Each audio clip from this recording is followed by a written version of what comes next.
Alright, this has been something I wanted to talk about for a long time, and we're finally going to talk about this. Stipe Miocic, the greatest heavyweight of all time, in my opinion, the GOAT. I mean, if you wanted to make an argument for Cain Velasquez, but even then, I think Stipe is the consensus heavyweight GOAT at the moment. You know, maybe it could have been Francis if he got a few names on his resume. I mean, he has a pretty good resume already. Curtis Blades twice, beat Stipe, beat Cyril Gane to a decision. If you would have beaten John Jones, like, I think he probably would have been the greatest of all time, but I'm getting off topic. Stipe Miocic, in my opinion, is delusional. Like, this guy, and I feel bad for him because I like Stipe. I've always been a fan of Stipe. I've always rooted for him in the Ngannou fight. Stipe, legit, like, this is coming from not a hater. I made a video about how delusional Patty is. That was a Patty hating video. This is not going to be a Stipe hating video. I like Stipe a lot. I want to say that before I talk about everything else, and everything I say here is for the purpose of helping Stipe get back to the top, because he is being seriously misled, or in my opinion, I think just literally delusional. Before we get into it, I just want to remind you guys, hit the like button, subscribe, all that. Thank you guys for 10K. We're trying to get to 20K by the end of the year, and we're already halfway there in 4 months, so thank you guys for the support. It's been crazy. Also, comment questions for this week's Q&A coming up. Every Thursday we do a Q&A, so comment questions there, and let's get into this. Alright, so why is Stipe delusional? I bet you guys are wondering, wait, we haven't seen Stipe in 2 years, and yes, that's true. Stipe's last octagon appearance was against Francis Ngannou, where he got brutally, and I mean brutally, knocked out. Like, that's one of those knockouts that I'm afraid Stipe is not going to come back from, because Stipe had a legendary chin up until that point, and yes, Francis Ngannou does hit like a truck, but Stipe just went out cold, and those follow-up shots, those hammer fists, unforgettable. I'm genuinely scared if he does come back, but we're going to talk about that in a second. But why is he delusional? So I thought maybe after that point, when we haven't heard from Stipe in years, Stipe is probably not coming back. Like, he's probably retired. I know he's working for the fire department as he always has, but I think he's working more now. So I would have thought, okay, that's the end of Stipe. He had a great career, greatest heavyweight of all time so far, but he still wants to fight, which, first of all, I don't understand how you're training and being a full-time firefighter. Like, yes, he's always been for the fire department, but it's been 2 years. Like, this guy has been a full-time firefighter for a long time, and I get this was something that he always done throughout his career, but that's not even why he's delusional. Okay, fine. All right, let's assume that he's been training. But right after Francis leaves the UFC, Stipe comes out of the depths of hell to make a return on social media, talk about finally fighting after they announced John Jones versus Cyril Gane. Like, what? Like what? Like, can we flash back 6 months ago where they tried to get Stipe and John Jones for July 30th, and then they tried to get Stipe and John Jones for September 10th, and then they tried again to get John Jones versus Stipe for MSG, then they tried to get John Jones and Stipe Miocic for September 10th. Like, Stipe has had tons of opportunities to fight. He had the whole last year. Now, when John Jones is booked for a fight, now is the time you want to speak up. I'm not trying to imply that he's scared of John Jones, or that he didn't want to fight, or that he was scared of Francis even. Stipe is a fighter. I'm sure he's not scared of anything. But this isn't the delusional part. That's just like a little weird, a little misstep. But it's the second part of the tweet that just gets me like...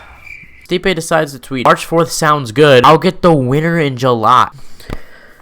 Mans has not fought since 2021. The UFC couldn't even be in arenas when he fought. That's how long ago that was. That feels like an eternity ago. And my guy is talking about, I'm gonna fight in July. Like, I understand you're the greatest of all time. I understand you're the greatest heavyweight of all time, at least. And in my opinion, I think that this is the worst matchup for John Jones. Like, genuinely, I think because of Stipe's boxing, we've seen John Jones struggle against tall boxers like Alexander Gustafsson. And of course, when you match that with the wrestling ability of Stipe, plus the weight difference, I think Stipe is actually a really bad match up for him. But to my knowledge, the guy has not been working with the UFC and saying, okay, look, I get it, the division is held up, because the division is severely held up. We have Curtis Blades in the mix, we have Sergey Pavlovich, we have Sergey Spivak now after that amazing win against Derek Lewis. We have so many heavyweight contenders. Like, the division has been held up for a year. Like, for some reason, we did not have an interim title fight for a whole year, which that's the UFC's fault, but there's been no clarity on any of this. Stipe has not fought anybody. The division is held up. This is not the time to be just like, yeah, let's just put Stipe in there. I mean, yes, it's a marketable fight, because you have the greatest light heavyweight of all time versus Stipe, who's the greatest heavyweight of all time. Of course, if John Jones wins, I think that fight becomes maybe a little more likely if John Jones wins, but if Cyril Gane wins, I really don't see Stipe getting a title shot. I still don't even think Stipe gets a title shot if John Jones wins. Like, where has this guy been? Has this guy even been training? It's just delusional to me. Like, the guy has to get back in there. The UFC is not going to just throw him in there, to my knowledge. Who knows? Maybe. But I think with the division this stacked up, I don't think they're going to do that. I don't know. I really don't think Stipe is going to get a title shot, and I like Stipe, as I said a million times. Stipe is one of the more likable guys. He's a quiet guy, respectful guy, and I like those kind of guys. He's not super obnoxious. He just does his thing. He's really good at what he does. But in my opinion, it's just like, Stipe, you gotta do something. At least give the UFC something. Like, even, you know, Sergey Pavlovich. Yes, Sergey hits hard. I mean, the problem is they're really all hard fights for Stipe. I mean, Curtis plays the divisions right now at a tough time. I don't know, but that's just my opinion. Let me know what you guys think in the comment section below. Alright, but we're not done with the raging. I feel like I just raged a lot in that last segment, and it's not gonna stop because we're gonna be talking about William Knight. Obviously, if you guys don't know William Knight, he's the bodybuilder of the UFC. Like, the guy is incredibly strong. Like, the guy is just not built for fighting. The guy is built to break the deadlift record. Like, this guy is huge. But last night he was looking to get back in the win column. The guy had not won a fight in well over a year. Like, the guy was just looking to get a win back, and I was looking forward to it because, like, William Knight is a guy that I think a lot of people, a lot of UFC fans know. And last night he fought Marcin Prachnio, and I think most of you guys know where I'm going with this. So for those of you guys that didn't watch the fight, so over the course of 15 minutes, William Knight landed 8 strikes. Yes, I'm not joking. 8 strikes in the span of 15 minutes. And look, guys, I'm a big believer. I really cringe at people that basically make fun of fighters for losing. 90%, 99% of the MMA fan base has never stepped into the octagon or a ring, let alone even been in a fight in a street or something like that. And it's just like, personally, like, I don't mind obviously critiquing fighting, like, hey, saying this guy did this wrong. Of course, like, give your opinion, that's fine. But you're never gonna see me on here be like, oh, Glover Teixeira was absolute garbage against the fight with Jamal Hill. No, like, I wouldn't do that. I try to be like respectful because at the end of the day, I'm not getting in the ring. It's them that's getting in the octagon. It's them that's getting into the ring. People don't understand what's really on the line for these fights. It's not just like, oh, you lose a fight, but so many things change. Money changes. Like, if Terrence McKinney win, he could have fought Paddy Pimblett. Big money fight for him. No longer gets it because he got knocked out. William Knight is one of those guys I think actually I'm going to make an exception for, because this guy did not fight at all. Like, this might be a contender for worst fight of the year. I understand Prachnio in the first round, lots of leg kicks, and it wasn't a bad game plan because Knight is a guy that has a lot of power. He is explosive. Take away the lead leg, it definitely takes away the power. It also makes it hard for him to move. You could easily get away from him. I didn't mind that strategy. It seemed like really that Prachnio was only looking for head kicks or leg kicks, really. I mean, and look, I get it. Like I said 5 minutes ago, a lot of this is money. Like, a win is a huge deal. Like, a lot of these fighters, they get half their paycheck just from winning. So it's like, I get staying on the outside and not wanting to take the risk because, yes, William Knight is powerful. And if you get too reckless, get too comfortable, especially with a guy that's just still, you're going to get caught because, you know, it's 10 times more unexpected. Like we saw with Yoel Romero. Yoel Romero caught Israel Adesanya at one point, and you're not going to win any fights like that. Look, I get the idea. I would assume William Knight was like, hey, this guy's movement's really good. Let me just be still. Hopefully I catch him. Kind of like what Yoel Romero did. Yoel Romero was able to win a few rounds from Israel Adesanya that way, but he didn't win the fight, and that's why he didn't win the fight. There was no, you know, trying to get closer with the jab. As a shorter fighter, you're going to have to get hit with shots. Like, that's just going to happen. Unless you're like Mike Tyson in his prime, you're going to get hit with shots going on the inside, and you have to accept that going in. But at least feint too. Like, give him something to think about. Yoel Romero, I believe, feinted a lot. Or not a lot, but somewhat. And even then, that would get Israel Adesanya to be like, oh, is this going to be a real strike? Williams' night performance was even worse. Like, he threw a few leg kicks that got Prachnio off guard, which were really good. Start pawing out the jab, trying to find range. I mean, literally anything would have been better. Like, I think my rule with fighters is don't disrespect them unless you could have done better. And I've genuinely seen people that have worked paths be more aggressive than this guy. But it is what it is, man. I hope he comes back because I do like him, but I gotta be unbiased here and call out the people that I like, which is why I called out Stipe and William Knight in this video. Anyway, guys, I hope you guys enjoyed this video. Like I said, leave questions in the Q&A, comment, like, share, all that. Thank you guys for watching. I'll see you guys